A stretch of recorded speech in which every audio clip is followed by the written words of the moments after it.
All right, let me give a little update video. I'm replacing this heater core and the air conditioner evaporator. So I'll tell you where we're at. So the part that came, obviously you're not getting a new one of these from Toyota. So this is just a Rock Auto heater core.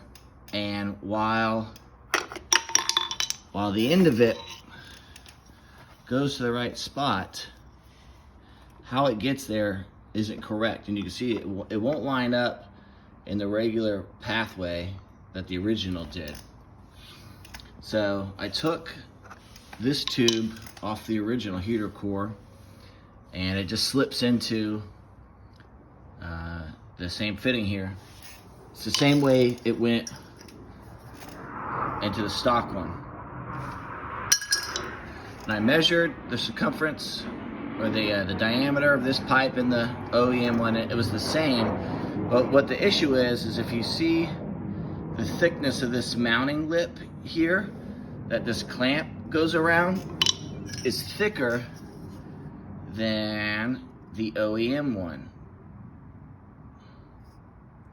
So that when the clamp was on there, it still had some play in it.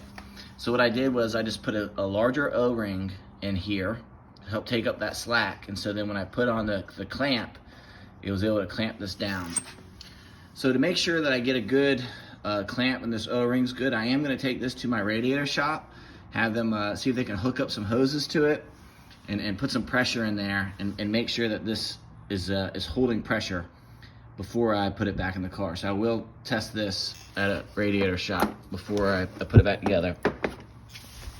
Also, when I went to charge the AC, it won't hold a vacuum.